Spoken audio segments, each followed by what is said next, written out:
자, 연대기 복음을 하면서 이 자리가 너무 그립더라고요. 근데 들으려고 했는데 또 넷째 주가 돼서 또 이 자리 또 이렇게 서게 됐네요.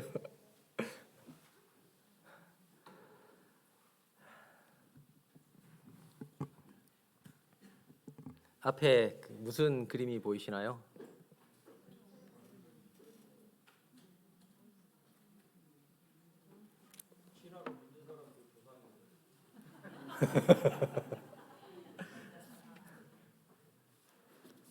그렇죠.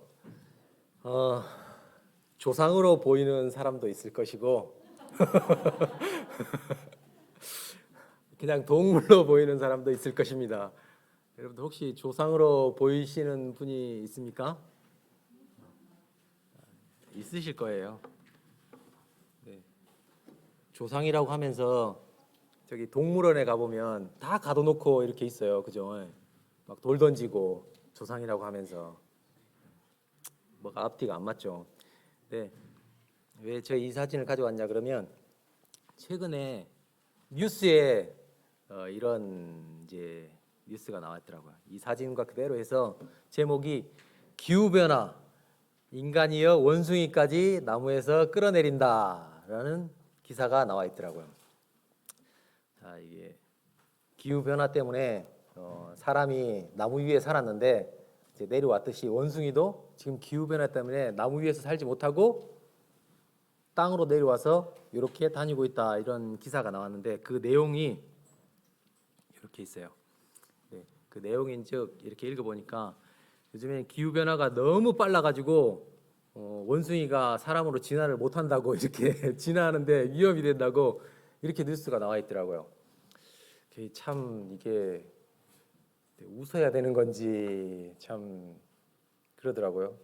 그래서 결론은 기후 사람들이 나무도 막 많이 베고 기후 변화가 너무 심해가지고 얘네들이 원숭이가 사람으로 진화가 안 된다 이걸 이렇게 써놨더라고요. 이걸 갖다가 뉴스로 이렇게 버젓이 써놨어요. 네, 참 이런 것까지 뉴스에 이렇게 나와 있는데 여기에 이상하다고 말하는 사람들이 없어요. 그죠? 아, 당연히 그렇구나. 아, 그렇게 과학자들이 연구했으니까 그렇게 되는구나. 이렇게 해서 수많은 사람들이 보면서도 아, 그렇구나. 이렇게 고개 끄덕이고 있더라고요. 혹시 여기 이 뉴스에 고개가 끄덕이시는 분들이 계신가요? 다행입니다. 그래서 성경에 이런 말씀이 있나 봐요. 시편 49편 20절에 봐보면 존귀 하나 깨닫지 못하는 사람은 멸망하는 짐승 같도다라는 말씀이 있어요. 딱 이 사람들을 보고 하는 말씀인 것 같아요. 정말 하나님께서 존귀하게 만들어 주셨지만 정말 깨닫지 못하면 이 짐승과 별반 다름없는 아니 어떻게 보면 죽어서 짐승보다 더 못한 그런 곳으로 가게 되죠. 자, 오늘은 여러분들 세력하면 무엇이 떠오르나요? 세력하면 어떤 생각이 좀 떠오르시나요? 저희 자매한테 물어보니까 세력하면 무엇이 떠오르냐니까 옛날에 왕들이 막 왕권을 가지기 위해서 세력 싸움을 했다 그런 게 떠오른다고 하더라고요. 근데 저는 세력하니까 떠오르는 게 주식. 제가 좀 교회 오기 전에 주식을 좀 했었거든요. 그래서 거기에는 세력들이 있어요. 그래서 이 세력들이 돈을 막 움직여요. 이렇게 막 얘를 움직이고. 여러분들은 세력하면 무슨 생각이 떠오르시나요? 아무 생각이 없으세요? 세력을 찾아보니까 뭐 토착 세력, 뭐 기성 세력, 뭐 진보 세력, 그다음에 봉건 세력, 뭐 태풍 세력, 지배 세력, 반대 세력, 세력 다툼, 제3 세력, 뭐 배후 세력, 작전 세력, 뭐 이런 것들이 있더라고요. 여러분들 혹시 이 중에 생각나는 거 하나라도 있으셨나요? 뭐 세력을 장악했다, 세력을 얻다, 세력 다툼을 했다, 뭐 이런 얘기 많이 들어보셨죠?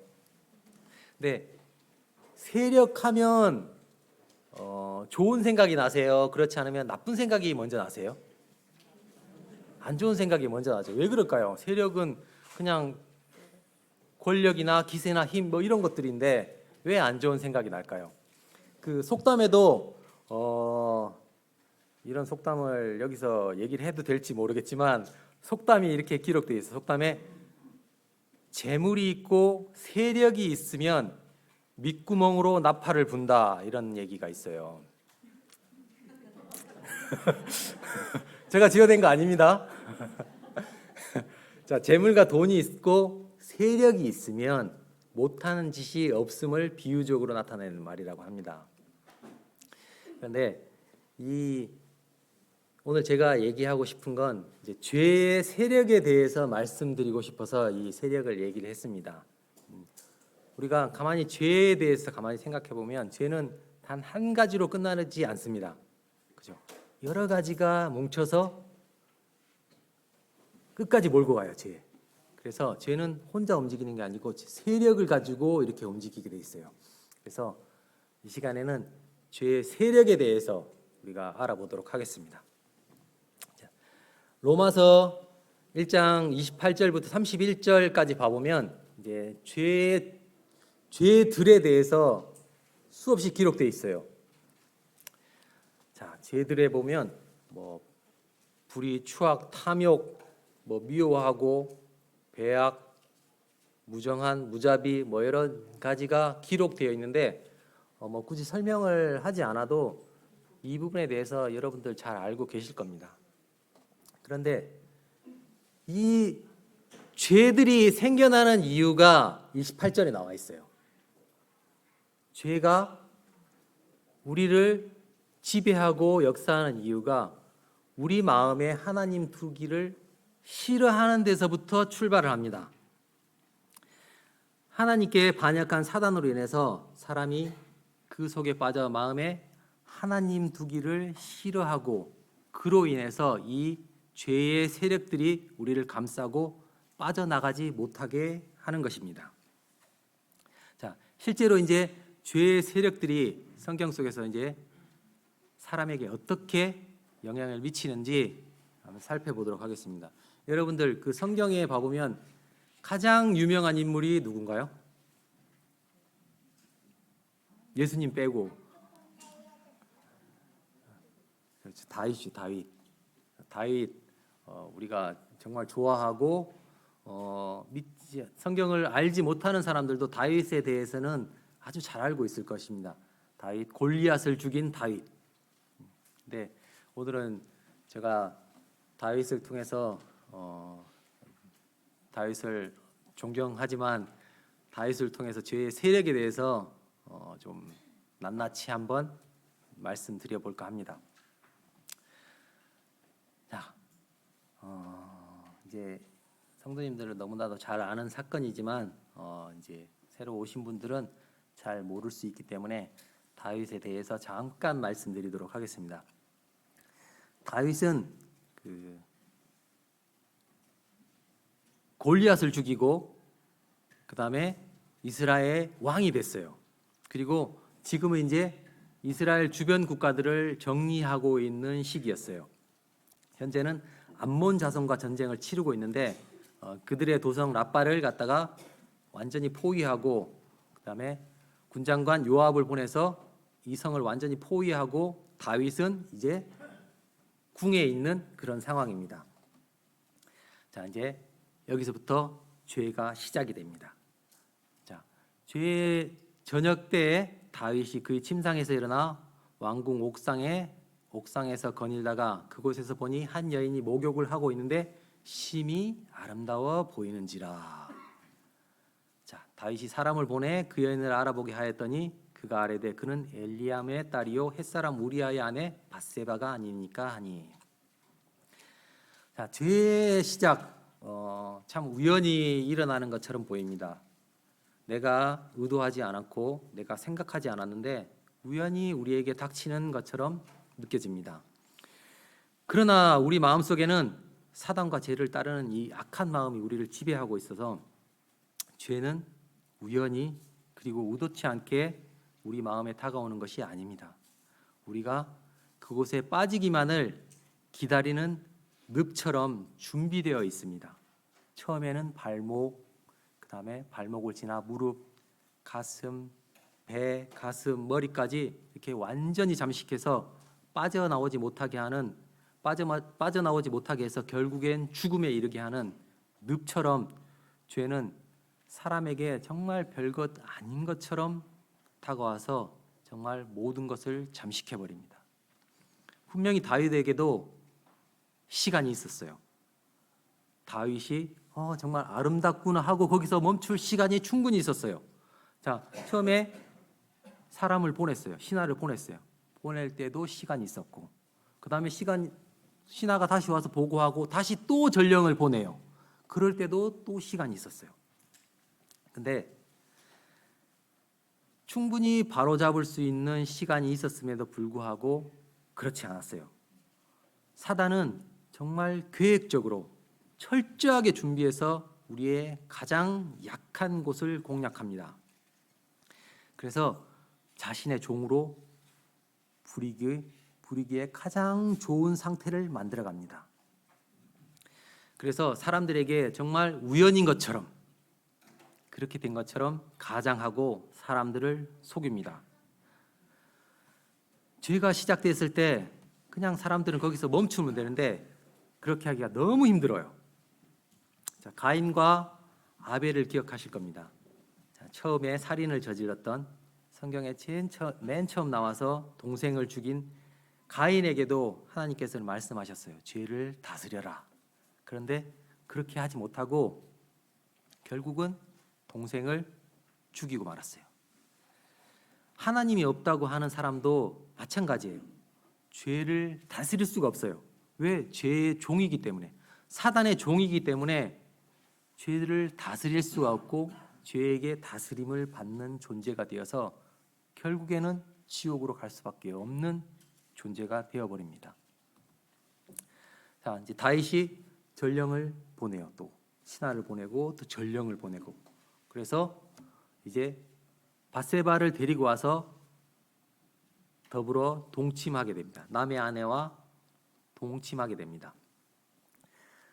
다윗은 사단의 덫에 제대로 걸려들어 버리고 맙니다. 다윗의 경우에는 제일 먼저 죄가 어디를 통해서 들어왔나요? 눈을 통해 들어왔어요. 눈을 통해 들어와서 그 마음을 지배하고, 그리고 그 유혹의 불씨가 덮치자 그는 결국 자신의 충실한 부하인 아내를 범하는 데까지 이르게 됩니다. 자, 다윗은 왕이었기 때문에 이렇게 간음하는 자, 이런 자들에게 정의를 사용하고 법을 집행하는 위치에 있었습니다. 그리고 그런 책임을 가지고 있었고, 그런데 그런 당사자가 지금 그런 짓을 하고 있습니다. 율법에서 간음을 행하는 자는 어떻게 된다고 기록되어 있을까요? 그렇죠. 돌로 쳐 죽이라고 되어 있었어요. 근데 다윗이 딱 그 범죄를 저지르고 됩니다. 자, 성경에도 남자와 여자가 함께 잔 자취는 아무도 모른다고 되어 있어요. 근데 이 죄에 대해서는 언젠간 드러나게 돼 있어요. 자, 밧세바하고 하룻밤 잠을 같이 잔 그 죄가 이제 감추어진 줄 알았는데 밧세바가 임신을 함으로써 이제 세상에 드러나게 됩니다. 죄는 이렇게 감춘다고 감추어지는 것이 아닙니다. 언젠가는 드러나게 되어 있습니다. 고린도전서에서도 어둠에 감추인 것들이 드러난다고 말씀하고 있습니다. 그런데 다윗은 한 걸음 더 나가서 감출 수 없는 죄를 감추려고 합니다. 임신 소식을 들은 다윗의 행동을 계속해서 지켜보도록 하겠습니다. 다윗이 이제 자기의 군대 장관 요압에게 그 햇사람 우리아를 보내라고 얘기를 합니다. 자, 그래서 요압은 이제 아무것도 모르고 밧세바의 남편을 이제 다윗에게 보냅니다. 그래서 다윗이 싸움이 어땠냐, 그냥 형식적으로 이렇게 싸움이 어땠냐 이렇게 물어보고 이제 집으로 돌아가서 아내와 지내라 이렇게 얘기를 해요. 자, 이제 남편이 돌아와서 아내하고 지나면 자기하고 동침한 그 사실이 없어지겠죠. 숨길 수가 있게 돼요. 그런데 이 우리아가 집으로 가지 않아요. 근데 다윗은 우리아를 집으로 보내면서 음식을 같이 주면서 이렇게 집에 가서 편히 쉬어라 고 하는데 우리아는 집으로 가지 않고 이렇게 얘기를 해요. 우리아가 다윗에게 아뢰되 언약궤와 이스라엘과 유다가 야영 중에 있고 내 주 요압과 내 왕의 부하들이 바깥들에 진치고 있거늘 내가 어찌 내 집으로 가서 먹고 마시고 내 처와 같이 자리이까 내가 이 일을 행하지 아니하기로 왕의 살아계심과 왕의 혼의 살아계심을 두고 맹세하나이다 하니라. 자, 이러한 충성스러운 대답을 들은 다윗. 그런데 다윗의 마음에는 자기의 죄를 감추겠다는 생각밖에 없습니다. 자신의 추한 죄가 드러나지 않게 하기 위해서 이제 다른 방법을 사용합니다. 자, 이제 다윗이 다시 우리아를 불러들여서 이제 술을 먹입니다. 술을 먹이고 취하게 합니다. 자, 이제 먹고 취하면 본능적으로 집으로 가니까 자기 집으로 가겠지 이렇게 생각했을 겁니다. 네, 그 세상에서 술 먹고 술 막 엄청 많이 먹고 집으로 안 가시는 분들이 몇 분 계시더라고요. 제가 술 먹을 때 보니까. 근데 다행히 저는 이제 술 취하면 집으로 갔거든요. 근데 그렇지 않으신 분들이 좀 있더라고요. 근데 다윗도 이제 술 먹으면 집으로 가겠거니 하고 술을 취하도록 먹였어요.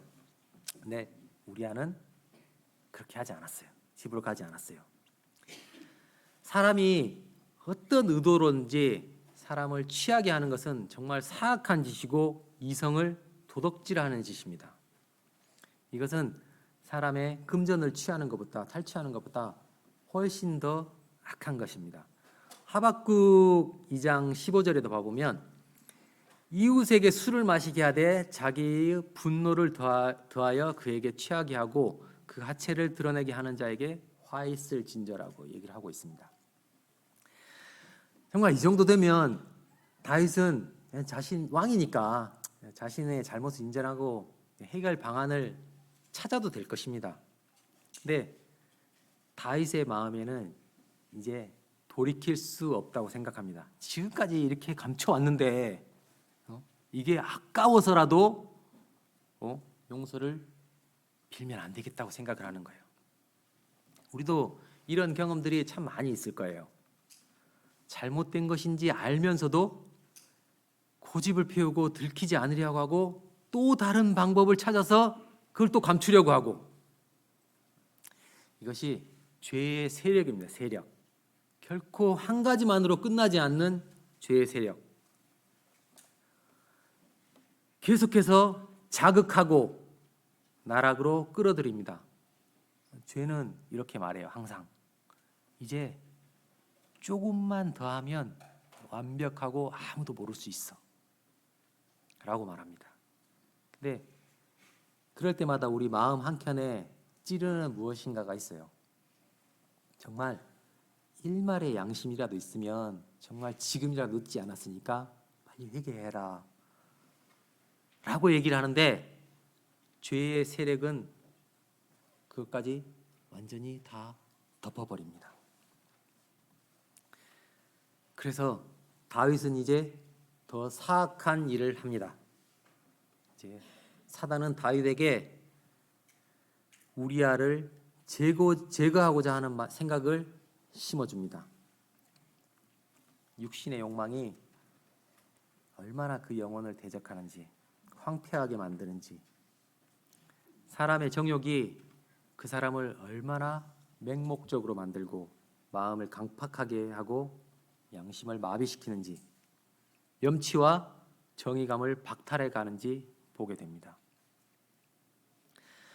사단은 그뿐 아니라 다윗의 머리에 우리아를 어떻게 죽일 것인지도 이제 집어넣습니다. 우리아를 죽일 편지를 우리아의 손에 들려서 보냅니다. 얼마나 악합니까? 얼마나 치밀한 계산입니까? 세상에 진짜 이렇게 악한 경우가 어디 있습니까? 우리아로 하여금 자기의 죽음에 공범으로 만들어버려요. 그리고 또 그는 그 살인에 많은 사람들이 개입되게 합니다. 장군 요압 그리고 전우들까지 공범으로 만들어버립니다. 군대에 갔다 오신 형제님들, 전우가 무엇인가요? 전우가 무엇인가요? 서로 목숨을 맡기는 존재들이잖아요. 그런데 그런 전우들의 양심까지 다 짓이겨 버립니다. 사무엘하 11장 17절 한번 봐볼까요? 사무엘하 11장 17절이에요.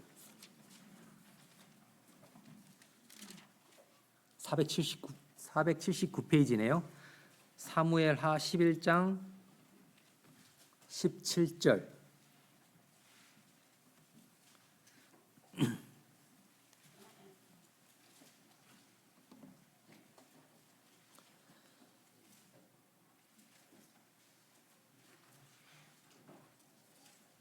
자, 찾으셨나요?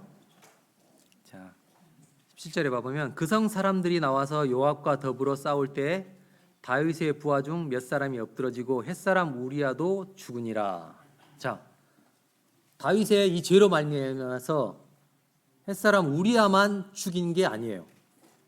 여기 봐보면 그 부하 몇 사람도 엎드러지니라라고 있어요.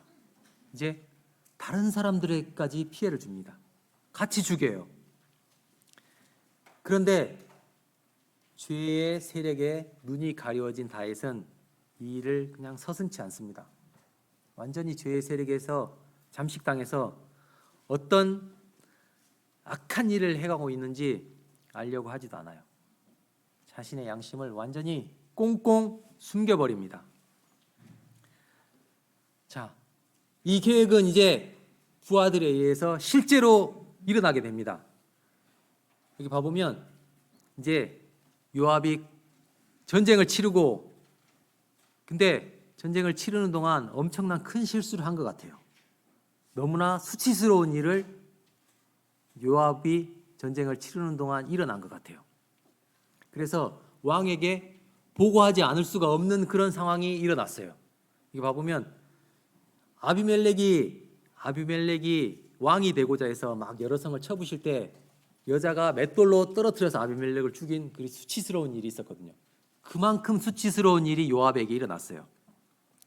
그래서 요압은 이 일을 보고해야 되는데 이대로 보고하다가는 다윗에게 엄청난 큰 벌이 따를 것이라고 생각해요. 그래서 끝에 이런 일이 있었지만 우리아도 함께 죽었습니다라고 자신의 잘못을 그 속에다가 싹 감추어서 보고를 하게 됩니다. 자, 그런 엄청난 일이 전쟁에서 있었으면 다윗은 분명히 진노해야 되고 벌을 내려야 마땅하는 그런 상황인데, 자, 다윗은 이제 자신의 뜻을 다 이룬 듯 회심의 미소로 그 보고를 받습니다. 그리고 요압의 잘못을 그래 너그러이 용서하는 것처럼 행동합니다. 얼마나 야비하고 파렴치한 모습이 이 속에 감추어져 있습니까? 그런데 이러한 모습이 우리에게도 동일하게 존재하고 있다는 사실이 우리를 정말 슬프게 합니다. 마치 나도 이랬을 거야 하는 스토리가 여러분들 머릿속에, 저의 머릿속에 이렇게 싹 지나갑니다. 나도 이런 상황이었으면 이렇게 했을 거야. 내가 왕인데 이보다 더 했으면 더 했지, 덜 하지는 않았을 거야 라고 하는 생각이 우리 머릿속을 이렇게 싹 스쳐가요. 그죠? 우리도 다윗과 별반 다름없는 죄인이고 죄의 세력에 빠져 있는 그런 사람들입니다. 자, 그 장례를 마침에 다윗이 사람들을 보내 그의 왕궁으로 데려오니 그가 그의 아내가 되어 그에게 아들을 낳으니라. 다윗이 행한 그 일이 여호와 보시기에 악하였더라. 자, 그 후로 수많은 일이 일어났는데 그 후로 아무 일도 일어나지 않는 듯 하나님이 아무것도 모르는 듯 시간이 흘러갑니다. 이후에 밧세바가 아들을 낳았다고 기록되어 있어요. 아들을 임신하면 아들을 바로 낳나요? 그렇지 않죠. 최소한 이런 일이 있고 나서 최소한 6개월은 이상은 흘렀을 거예요. 근데 정말 아무 일이 일어나지 않는 듯이 그냥 아내로 맞이하고 아들을 낳아요. 다윗은 이제 아내도 됐고 아이도 낳았으니까 이게 세상에 드러나지 않을 것이라고, 그리고 누구도 내가 한 일인데, 내가 왕인데 누구도 기억하지 않을 것이라고 생각했을 것입니다. 우리도 이처럼 하루에도 수많은 죄를 짓고 살아갑니다. 그런데 내가 숨기면, 내가 감추어 버리면 아무도 모를 것이라고 생각해요. 그러나 이 모든 일들이 하나님의 책에 모두 기록되고 있습니다. 그리고 하나님께서 그 죄악을 그대로 보고 계시고 기록하고 계시고 심판할 날을 기다리고 계시는 거예요. 다윗은 이 일을 잊었을지 모릅니다. 그리고 애써 잊으려고 했을지도 모릅니다. 그러나 하나님께서는 그 기간 동안 기회를 주고 계셨던 거예요. 그런데 다윗은 이제 그 일 자체를 아예 꺼내서 생각해 보려 하지도 않습니다. 이렇듯 죄의 세력은 수만 가지가 합심을 해서 그 죄의 세력대로 한 방향으로 딱 이끌어가기에 너무나도 잘 돼 있어요. 하나하나 우리가 무슨 일을 진행하다 보면 우리가 이쪽에는 좀 준비가 덜 됐네, 이런 구석이 있는데 죄의 세력은 절대 그렇지 않아요. 완벽해요. 철저하게 진행해 나갑니다. 이대로 가면 분명히 죄의 세력의 승리가 확실합니다. 그 누구도 이 일을 제기하지 않아요. 자, 잠깐 신약으로 넘어오겠습니다. 신약으로 넘어오면 이제 군대 귀신 들린 자가 나와요. 죄의 세력에 빠져 있는 전형적인 사람의 모형이 나옵니다. 마가복음 5장에 기록되어 있습니다.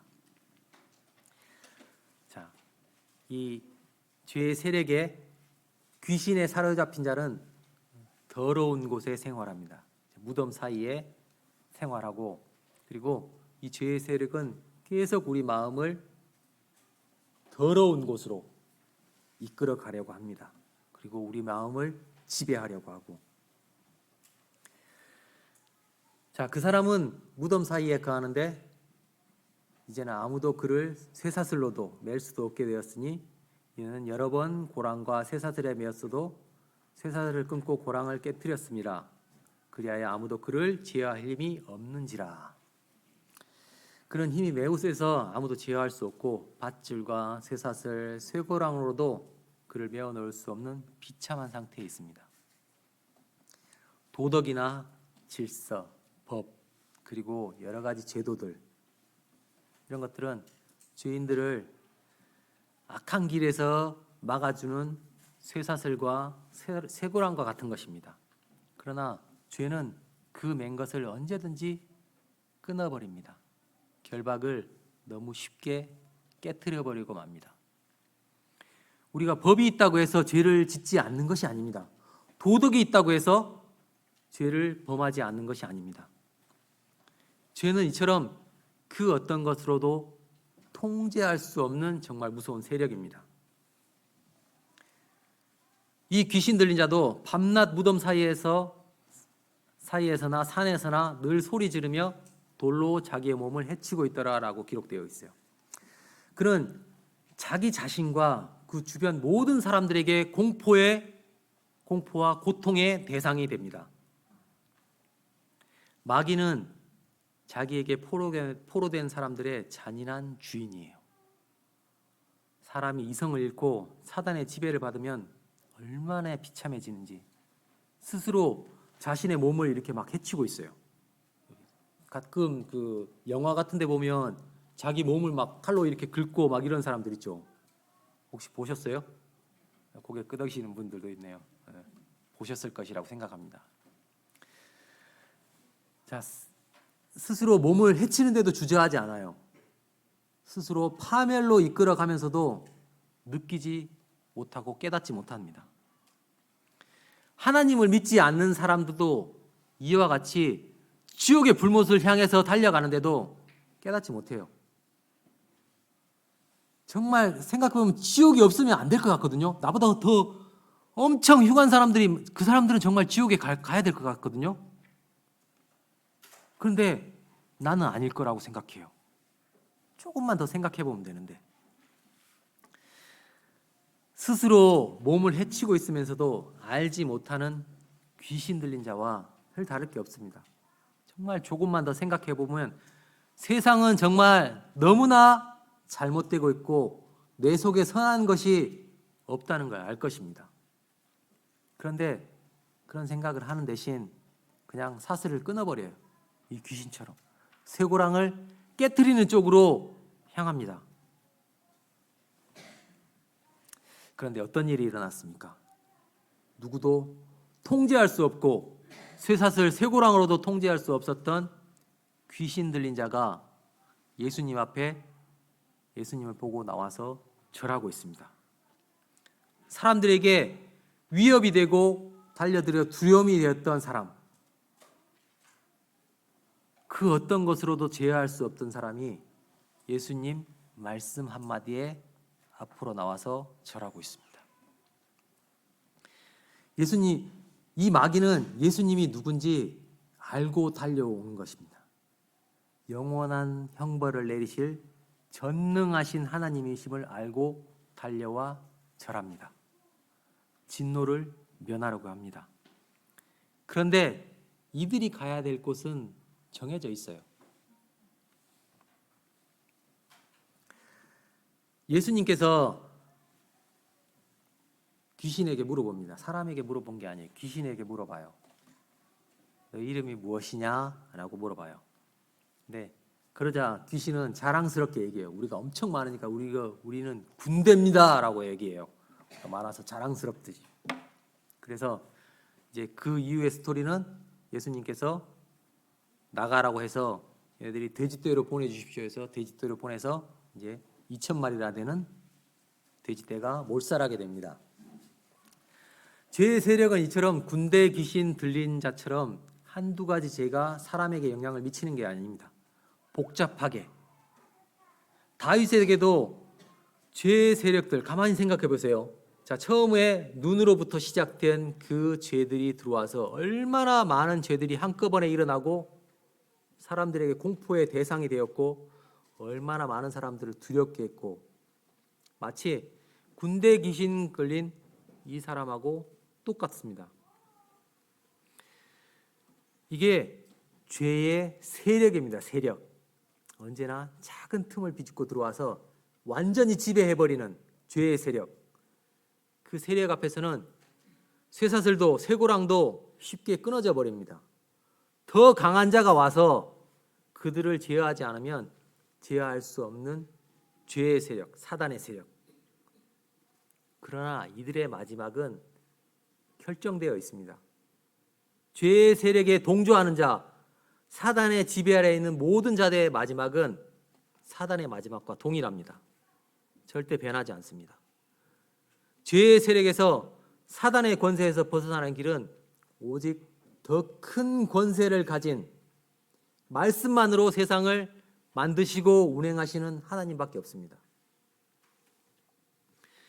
자, 여러분들 지하철 타보셨나요? 지하철 안 타보셨어요? 광주에 지하철 있잖아요. 다른 데서는 이 사진 못 가지고 와요. 다른 데는 지하철도 없어서. 네, 광주 지하철은 이제 사람들이 많이 이용하지 않아서 별 그런 게 없는데 서울에 가면 지하철을 가보면 엄청 걸어다니는 사람들이 많아요. 막 이쪽으로도 걸어가고 지하철을 타고 있는데 계속 걸어가요. 이렇게.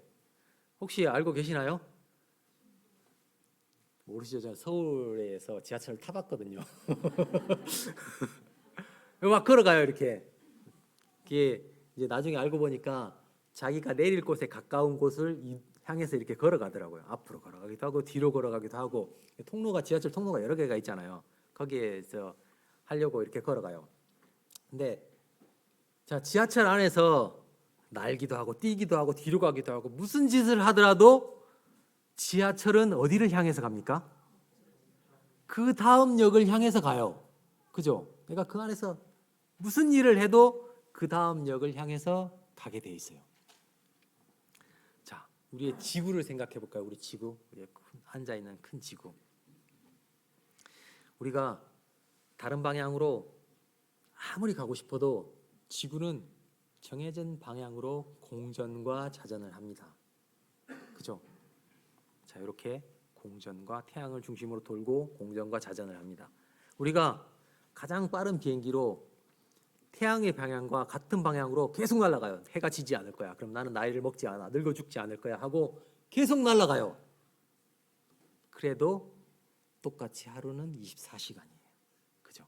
늙어서 죽게 돼 있어요. 자, 우리가 그 안에서 어떠한 일을 한다고 해도 절대 변하지 않는 것들이 있습니다.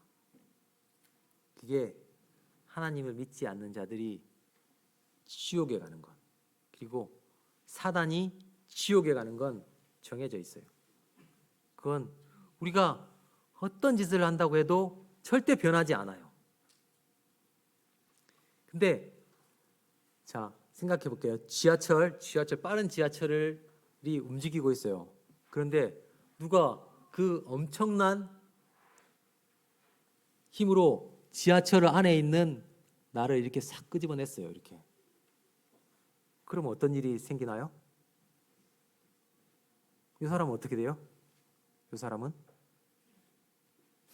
끄집어내면서 죽어요? 아니요. 끄집어냈어요. 이렇게 지하철 안에서 이렇게 탁 드러냈어요. 그럼 이 사람은 어떻게 돼요? 다음 역으로 안 가요. 그죠? 자, 우리 지구가 엄청난 빠른 서로 공전 자전을 하고 있어요. 근데 엄청난 그거보다 더 큰 권세가 이렇게 다 끄집어냈어요. 그럼 이 사람은 어떻게 돼요? 지구가 가는 방향으로 안 가요. 그죠? 이렇게 되는 거예요. 이 사단의 권세보다, 죄의 권세보다 더 큰 존재가 우리를 끄집어낸다면 우리는 사단의 죄의 세력에 끌려가지 않게 돼 있어요. 자, 군대 귀신 들린 자가 그 어떤 걸로서도 제어할 수 없는데 예수님 앞에 와서 무릎을 꿇고 제발 심판을 하지 말아 달라고 얘기를 했죠. 이렇듯 하나님께서는 우리의 죄를 단번에 죄의 세력에서 우리를 끄집어낼 수 있는 사단보다 훨씬 더 큰 존재입니다. 자, 다시 이제 다윗 얘기로 다시 돌아옵니다. 자, 다윗은 죄의 세력으로 인해서 자신이 저지른 이 악한 일에 대해 생각하지 않고 관심을 두려 하지 않습니다. 그러나 하나님께서는 죄는 반드시 심판하시는 분이십니다. 잠언 24장 한번 보실까요? 잠언 24장 12절 한번 찾아보도록 하겠습니다.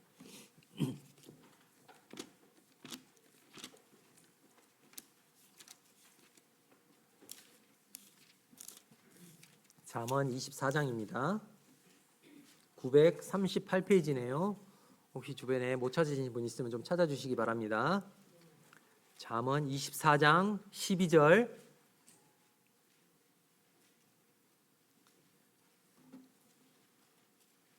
찾으셨나요? 찾으셨으면 다 같이 한번 읽어볼게요. 잠언 24장 12절입니다. 자, 시작.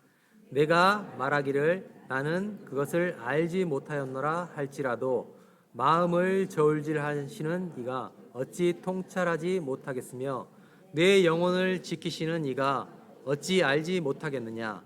그가 각 사람의 행위대로 보응하시리라. 하나님은 죄에 대해서 반드시 심판하시는 분이시지만 하나님은 기회를 주시는 분입니다. 즉결 심판을 받는다면 우리는 살아서 걸어 다닐 자가 한 사람도 없을 것입니다. 우리가 충분히 듣고 알 수 있도록 말씀하십니다. 다윗도 자기 죄를 감추려 하지만 하나님께서 나단 선지자를 보내서 깨우쳐 주실 기회를 또 허락하셨습니다. 그래서 나단 선지자를 통해서 비유를 통해서 이제 다윗에게 얘기를 합니다. 자, 그래서 나단 선지자가 비유를 통해서 이제 부자와 가난한 자의 비유를 들어서 이제 다윗에게 얘기를 해주고 있습니다. 근데 다윗이 들어보니까 이 부자가 정말 너무했거든요. 그래서 이렇게 얘기합니다. 쉬운 성경으로, 우리말 성경으로 가져와 봤어요. 우리말 성경이 훨씬 더 표현이 좋더라고요. 그래서 쉬운 우리말 성경으로 가져왔는데 다윗이 이렇게 얘기합니다. 그 말을 듣고 다윗이 불같이 화를 내며 나단에게 말했습니다. 여호와께서 살아계심을 두고 맹세하는데 이런 일을 한 사람은 죽어 마땅할 것이다.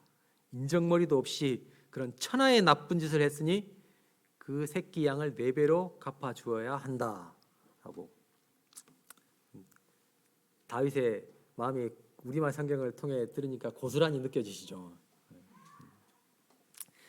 그렇습니다. 양을 한 마리 뺏은 자도 죽어야 한다는 다윗의 말을 보십시오.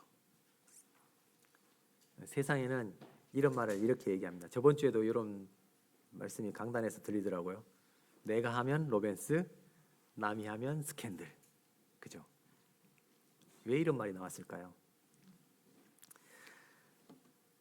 자신이 잘못하는 것은, 내가 잘못하는 것은 주변 상황 때문에 그렇게 하는 것이고, 다른 사람이 잘못하는 것은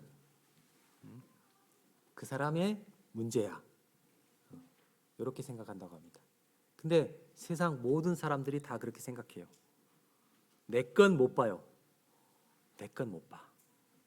내가 하면 나는 정말 그만큼 합당하게 뭐 할 만하니까 한 거지 내가. 그렇게 생각해요.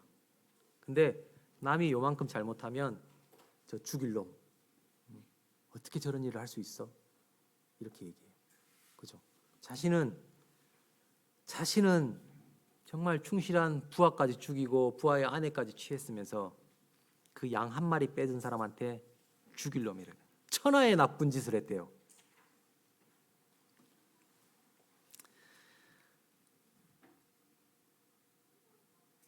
사람은 정말 똑같은 것 같아요. 누구나. 남에게는 정말 너무나도 높은 율법의 잣대를 가지고 보면서 자신에 대해서는 너무나도 관대한 모습. 사단이 우리를 속이는 전형적인 방법입니다. 꼭 내가 정말 아주 중요한 사람인 것처럼, 또 나는 뭘 해도 괜찮은 사람인 것처럼. 그런데 이것은 처음부터 거짓으로 사람을 속인 사단의 전형적인 모습과 똑같습니다. 그래서 나단은 이제 이렇게 얘기합니다. 당신이 그 사람이라! 너가 그 사람이야. 라고 이제 직접적으로 얘기를 합니다. 하나님의 말씀이 다윗의 깊은 곳을 찌릅니다. 히브리서 4장 12절 한번 볼까요? 히브리서 4장 12절입니다.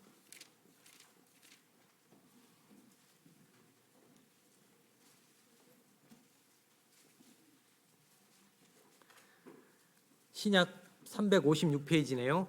신약 365페이지.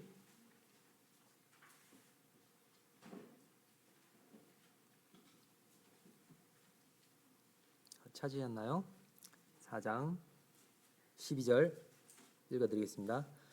하나님의 말씀은 살아있고 활력이 있어 좌우의 날선 어떤 검보다 예리하여 혼과 영과 및 관절과 골수를 찔러 쪼개기까지 하며 또 마음의 생각과 뜻을 판단하나니. 처럼 하나님 말씀이 다윗의 마음 깊은 곳을 찌릅니다. 그럴 때 다윗은 이제 자신이 그보다 더 악한 존재라는 걸 알게 됩니다. 이사야서 말씀해 보면 대저 만군의 여호와의 날이 모든 교만한 자와 거만한 자와 자고한 자에게 임하리니 그들이 낮아지리라 얘기했습니다. 말씀하셨습니다. 언젠가는 나에게 이런 날이 옵니다. 낮아지는 날, 한없이 낮아지는 날, 더 끝이 없을 정도로 낮아지는 날이 언젠가는 한 번은 찾아옵니다. 그런데 그 날이 내가 살아있을 때 한없이 낮아지면 그건 좋은 날이 됩니다. 그런데 내가 죽고 나서 낮아진들 아무짝에 쓸모가 없습니다. 정말 하나님 앞에서 내가 끝을 알 수 없을 정도로 낮아지셔야 됩니다. 다윗처럼 나단 선지자가 당신이 그라고 얘기했을 때 그 다윗이 낮아지는 그 마음처럼 우리도 나를 돌아보고 내 속에 죄가 있음을 보고 하나님 앞에서 한없이 낮아지셔야 됩니다. 지금이 기회입니다. 기회. 내가 숨을 쉬고 살아있을 때 한없이 낮아질 수 있는 기회. 언젠가는 한 번은 낮아져야 됩니다. 하나님 앞에 나를 만드신 하나님 앞에 내가 낮추지 못할 게 무엇이 있겠습니까? 나를 낳으시고 기르신 아버지의 어머님 앞에도 내가 한없이 낮아질 수 있어요. 왜? 나를 낳고 기르셨기 때문에. 근데 우리를 만드신 분에게 내가 한없이 낮아지는 게 그게 자존심 상하는 건가요? 아니에요. 낮아지셔야 됩니다. 나를 낮추셔야 됩니다. 전능하신 하나님 앞에. 지금이 기회입니다. 나단 선지자는 계속해서 얘기를 합니다. 다윗에게. 근데 그 죄가 우리아를 죽인 것도 아니고 신하들을 죽인 것도 아니고 밧세바를 취한 것도 아니고 너에게 있는 그 죄는 하나님 말씀을 업신여긴 죄라고 말합니다. 로마서 1장 기억하시나요? 하나님의 마음에 하나님을 두기 싫어하는 데서 모든 죄가 출발한다고 했던 거 기억하시나요? 자, 나단 선지자가 다윗에게 얘기했던 죄, 그 죄는 여호와의 말씀을 업신여긴 죄입니다. 너 살인했지? 너 간음했지? 그게 아니고 하나님 말씀을 업신여긴 죄라고 얘기를 합니다. 여러 가지 죄의 세력에 빠지는 것, 이 모든 것이 하나님을 업신여기고 하나님 말씀에 순종하지 않고 하나님을 믿지 않기 때문에 생기는 것이라고 말씀하십니다. 그런데 하나님 말씀이 여기서 끝난 게 아닙니다. 마지막 기회를 허락하셨어요. 다윗에게 회개할 기회를 주셨습니다. 나단이 물러가고 다윗도 이제 정사를 돌보지 않고 열심히 용서를 구하고 자기의 죄악에 대해서 크게 통회하는 시편 51편을 지었습니다. 참으로 회개하는 자는 하나님께서 그 죄에 대해서 용서를 하십니다. 근데 회개해라, 회개해라, 회개해라 얘기하는데 회개가 무엇입니까? 라고 말하는 분들도 있습니다. 회개, 저도 처음에 와가지고 회개해라 그래서 도대체 회개가 뭡니까? 라고 물었던 적이 있습니다. 회개는 하나님을 믿지 않는 죄에서 돌이키는 것입니다. 다윗의 시편 51편에 봐보면 회개하는 자의 마음이 나와 있습니다. 우리도 하나님이 없다 하면서 살아온 날들을 회개하고 하나님께 다윗과 같은 마음으로 통회할 때 하나님께서는 이미 우리의 모든 죄를 사할 준비를 다 하시고 기다리고 계십니다. 길지만 제가 시편 51편을 가지고 왔습니다. 잘 보이시죠? 다 읽으려고 했는데 시간이 없어서 몇 절만 보겠습니다. 4절에 봐보면 4절을 주목해 보십시오. 자, 다윗은 살인한 죄, 간음한 죄에 대해서 잘못했다고 얘기를 하는 게 아니고 내가 주께만 범죄하였다고, 그리고 주의 목전에 악을 행했다고 얘기를 합니다. 다윗은 이 모든 죄의 세력이 어떻게 들어오게 되었으며 어떻게 나를 지배했는지 정확하게 알고 있습니다. 아담의 범죄 이후로 하나님의 말씀을 업신여기고 하나님이 없다 하고 하나님을 믿지 않음으로 인해서 이 죄의 세력이 사람들에게 들어와 역사하고 있음을 알고 죄의 원인, 죄의 근본에 대해서 회개하고 있는 것입니다. 예수님께서 요한복음 16장 9절에 나를 믿지 않는 것이 죄라고 말씀하셨습니다. 우리도 마찬가지로 예수님을 믿지 않음으로 인해서 죄의 세력에 잠식당하고 결국에는 절대 빠져나올 수 없는 곳으로, 타락한 천사들이 가는 곳으로, 영원한 불구덩이 그쪽으로 가게 되는 것입니다. 17절 보시겠습니다. 17절. 하나님께서 원하시는 것은 상한 심령이라고 합니다. 상한 심령. 죄에 대해서 필연적으로 갖는 수치와 슬픔에 빠지는 것을 말합니다. 이것은 다른 말로 하면 하나님의 말씀에 복종하는 마음이라고 합니다. 상한 심령. 하나님 말씀에 복종하는 마음. 그리고 통회하는, 이건 깊이 뉘우치는 마음이라고 합니다. 지은 죄를 철저히 회개하고 죄악된 생활과 완전히 단절하는 것을 말한다고 합니다.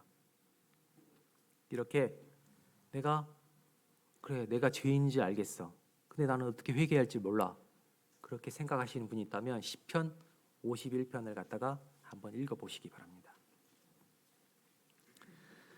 자, 다른 시편에는 또 이렇게 기록되어 있습니다. 내가 이르기를 내 허물을 여호와께 자복하리라 하고 주께 내 죄를 아뢰고 내 죄악을 숨기지 아니하였더니 곧 주께서 내 죄악을 사하셨나이다. 이로 말미암아 모든 경건한 자는 주를 만날 기회를 얻어서 주께 기도할지라. 진실로 홍수가 범람할지라도 그에게 미치지 못하리라 라고 기록되어 있습니다. 진심으로 회개하고 내 죄를 숨기지 아니하는 자, 그래서 하나님께서는 그들의 죄악을 사하셨다고 말씀하십니다. 그리고 하나님을 만날 기회가 주어지고, 그리고 어떠한 일이 있더라도 그 구원은 취소되지 않을 것이라고 말씀하십니다. 진정으로 하나님을 만나기를 원하십니까? 그러면 내 죄를 용서하실 수 있는 능력이 있는 전능하신 하나님께 구하시길 바랍니다. 하나님께서 나를 만드시고 지금까지 이렇게 숨을 쉬고 살아가게 하셨는데, 그리고 지금 오늘도 이렇게 또 기회를 주고 계시는데, 그때마다 하나님이 없다, 그리고 내 자신을 더욱 의지하고 하나님을 믿지 않는 그런 죄에 대해서 용서를 구하시기 바랍니다. 예수 그리스도께서 이 땅에 내려오셔서 나의 죄악 때문에 십자가에서 피 흘려 죽으셨는데, 어리석다, 그런 일은 없다 했던 죄에서 용서를 구하시기 바랍니다. 이런 말이 있습니다. 지옥이 자기에게 합당한 곳이라는 걸 아는 사람은 지옥에 갈 수 없다고 합니다. 그 사람은 회개하는 사람이기 때문입니다. 회개하는 사람은 멸망할 수 없습니다. 예수님께서 친히 나무에 달려 그 몸으로 우리의 죄를 담당하셨으니 이는 우리로 죄에 대하여 죽고 의에 대하여 살게 하려 하심이라. 그가 채찍에 맞음으로 너희는 나음을 얻었나니. 하나님이신 예수님께서 친히 이 땅에 내려오시고 우리의 모든 죄를 담당하셨기에 우리가 믿음으로 말미암아 구원을 얻게 되는 것입니다. 하나님께서는 예수 그리스도를 통하여 우리의 죄악을 모두 용서하셨습니다. 2000년 전. 그러나 모든 사람에게 해당되는 게 아닙니다. 누구나 받을 수 있지만 모든 사람이 받는 것은 아닙니다. 선택은 여러분들 몫입니다. 저와 여기에 계신 많은 분들이 하나님의 선물을 받기로 선택한 사람들입니다. 이제 믿지 않는 여러분들 차례입니다. 마음으로 선택하시기 바랍니다. 내가 진정 회개하고 예수 그리스도를 마음으로 믿으면 이 같은 큰 구원을 하나님께 선물로 받을 수 있는 것입니다. 다른 방법은 없습니다. 예수 그리스도 그분밖에는 우리가 죄의 세력에서 죄책에서 벗어날 방법이 없습니다. 예수 그리스도 그분께 정답이 있습니다. 그분이 길이요 진리요 생명이십니다.